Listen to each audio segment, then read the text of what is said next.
शेर अफजल मरवत साहब, आपने मेरे ही प्रोग्राम में कहा था और मैंने पहले भी बताया कि हसन नियाज़ी साहब जब कोर कमांडर हाउस लाहौर के सामने खड़े थे, साथ ही अलीमा खान के बेटे खड़े थे, हसन नियाज़ी को सज़ा हुई। ज़रा पहले सुनते हैं आपने क्या कहा था। जी सुनाएं जी।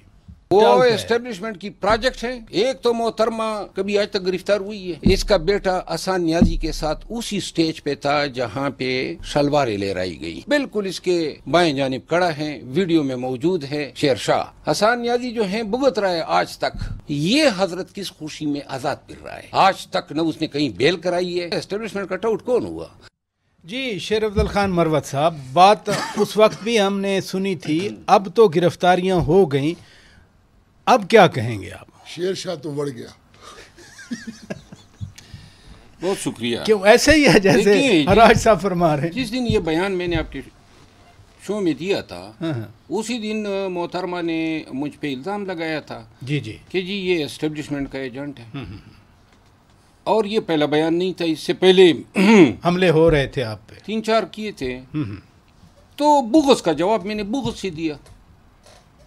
और मैंने जो बात की उस वक़्त कि मैं एक कैंपेन का शिकार हूँ और मुझे इल्म है कि पाकिस्तान तहरीक इंसाफ के सोशल मीडिया जब डायरेक्ट करती हैं कोई कैंपेन किसी के ख़िलाफ़, तो उसके ताने बाने कहाँ से शुरू होते हैं, कहाँ पे ख़त्म, कहाँ से शुरू होते हैं। जहाँ तक ये सवाल आपने किया, हराज साहब ने जवाब दिया। दो बातें मैं कानून जी मेरा पेशा, आप तो जज भी रहे हैं ना माशाल्लाह। मैं आपको अर्ज करूं, इनका पहला बेटा जो गिरफ्तार हुआ उस हवाले से तो किसी ने नहीं कहा, ना मैंने कहा, ना किसी और ने कहा है। और पहली दफ़ा घर में जाके जिस अंदाज में गिरफ्तार किया गया, वो अगर एक कैमरे की CCTV न मिलती तो शायद 15-20 दिन तो गुमशुदा रहता। वो बदनीयती पर मबनी था।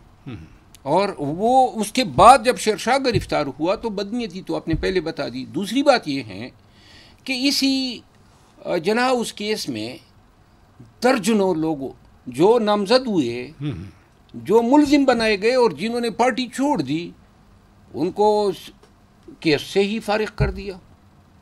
केस तो आपने वहाँ पे केस का शख्साना बिखेर दिया, जहाँ आपने एक मुलजिम को भी अगर आपने उनके साथ एहसान किया तो सेम ट्रीटमेंट। आर्टिकल 14 यही कहता है, equality before the law. Article 4 यानी तब तमाम बराबर हैं। डिस्क्रिमिनेशन आर्टिकल 25 के तहत हो ही नहीं सकती है। दूसरी बात, शेरशाह जो हैं वो तो 27 माह के बाद आप गिरफ्तार कर रहे हैं। 9 मई के बाद आपने क्यों नहीं गिरफ्तार किया? 9 मई के बाद ये एयरपोर्ट के जरिए इंग्लैंड चला गया, आप गिरफ्तार कर सकते थे अगर आपको ये मतलूब था। फिर ये पाकिस्तान वापस आया, 4 माह से इधर था। मैंने ये जो बात आपके शो में कही थी, इसको भी काफ़ी अरसा हुआ है। जी काफी। और इसके बाद अचानक जिस दिन खान की बेले होती है उस दिन आप गिरफ्तार करते हैं।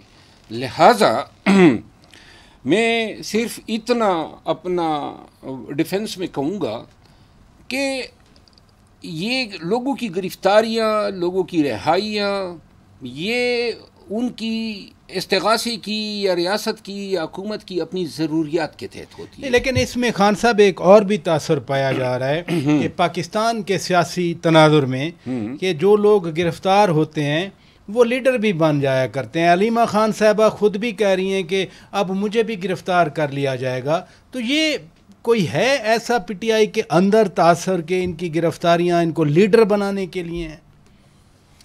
देखिए, ये सवाल अगर आज मैं जवाब दूं, वैसे ही PTI की सोशल मीडिया 1.5 साल से मुझे गालम गलोच कर रही है, ठीक है ना जी।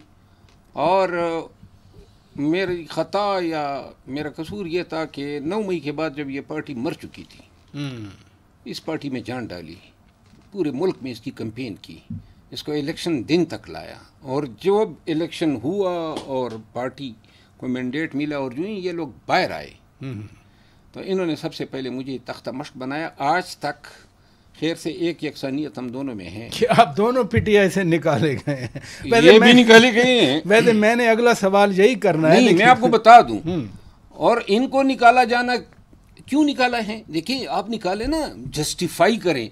मुझे डिसिप्लिन के नाम पे 3 दफ़ा निकाला है। इनको निकाला गया क्योंकि इन्होंने PTI के टिकट पे 2018 का इलेक्शन लड़ा, فخر امام صاحب جو ہیں وہ جیت گئے اور ان کو فیڈرل منسٹر بنایا تو ان کی وجہ سے ان کو نکال دیا. اس طرح ہوتا ہے اپنے لوگوں کو.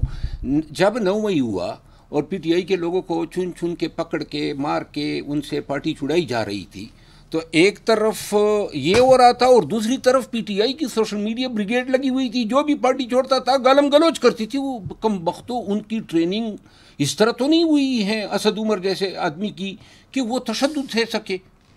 یعنی آپ ان سے یہ توقع رکھتے ہیں کہ یہ سپرمین ہوں گے. یعنی پارٹی جس انداز میں لوگوں سے چھڑائی گئی. بہرحال ہماری پارٹی میں یہ ایک وتیرہ رہا ہے کہ جہاں کسی کو ضرورت ہوئی کسی کو خوش کرنا ہوا تو جناب اپنے درکار ہی نہیں ہے.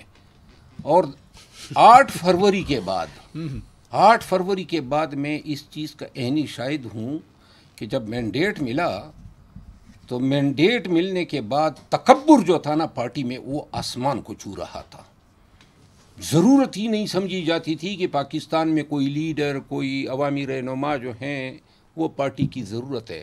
آپ کو میں ایک بات آج بتا دوں اور اس پہ پورا ملک سوچے. 2018 کے بعد سے لے کر آج تک پی ٹی آئی میں کوئی آیا ہی نہیں ہے.